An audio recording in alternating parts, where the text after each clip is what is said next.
আমাদের প্রথম প্রশ্নটা আমরা একটু দেখি। এখানে প্রশ্ন করেছে, এটা নটর ডেম কলেজের 23 সালের প্রশ্ন এটা। আচ্ছা, সো প্রশ্ন করেছে একটা গোলকের প্রধান স্কেলের পাঠ, তার মানে প্রধান স্কেলের পাঠ এখানে কত 2, তার মানে আমরা এখানে কি পেয়ে যাচ্ছি প্রধান স্কেল পাঠ মিনস দ্যাট হোয়াট, আমরা পাচ্ছি এল, এল সমান কি পেলাম 2। আচ্ছা, দেন হচ্ছে আমরা কি পাচ্ছি পিচ 0.5, মিনস দ্যাট আমরা পিচকে কিভাবে প্রকাশ করি, পিচকে আমরা অ্যাকচুয়ালি লিখি কি পিচই লিখি। সো আমরা পিচই লিখলাম 0.5 মিলিমিটার। ওকে, এরপরে প্রশ্ন করলো বৃত্তাকার স্কেলের ভাগ সংখ্যা, তার মানে এন সমান হোয়াট, এন সমান কত, এন সমান হচ্ছে 50। তো ওভারঅল এখানে প্রশ্ন করলো যে গোলকের ব্যাস কত, তার মানে অর্থাৎ ডি সমান হোয়াট। এখন আমরা হচ্ছে বৃত্তাকার স্কেলের ক্ষেত্রে যে পাঠ যে পাই অথবা ব্যাস যে পাই, এটার একটা সূত্র আছে। সূত্রটা কি, D is equal to L plus C into L C.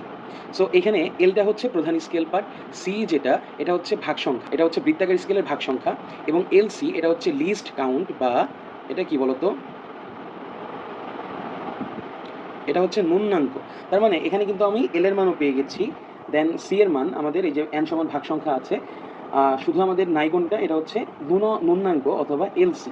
এখন এলসি বের করার একটা সহজ একটা পন্থা আছে। তো আমি এলসি বের করব কিভাবে, এলসি ইজ ইকুয়াল টু প্রথমত হচ্ছে আমার পিচ, পিচ ভাই পিচকে ভাগ করব কি দিয়ে, এন দিয়ে। তার মানে কি পিচকে এন দিয়ে ভাগ করলে আমি এলসি এর মান পাবো। তাহলে একটু হিসাব করে দেখি, পিচ আমি কত পেয়েছি 0.5 মিলিমিটার, ভাগ সংখ্যা কত 50, তাহলে ওভারঅল আমার উত্তর কত হচ্ছে 0.01 মিলিমিটার। ওকে, সো 0.01 মিলিমিটার এটা হচ্ছে আমার উত্তর।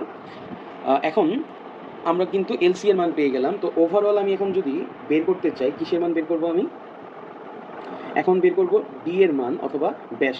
তার মানে আমার ব্যাস বা পুরুত্ব, যেই কোশ্চেনে যেটা করবো সমস্যা নেই। সো এগুলো সবকটাই তো হচ্ছে আমার স্ক্রু গজ দিয়ে আর কি হিসাব করা হয়। সো ডি সমান L plus C into L C.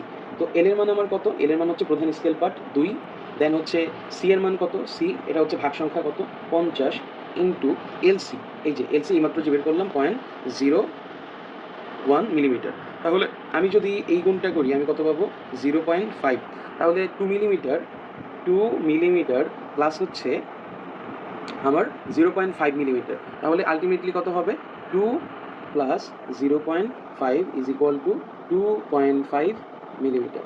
ওকে, সো এটাই হচ্ছে আমাদের সলিউশন। তো আশা করি এটা ক্লিয়ার হয়েছে। তার মানে আমাদের কিন্তু ওই বেসিক সূত্রটা জানলেই আসলে হয়ে যাচ্ছে, আহামরি আর অন্য কিছু দরকার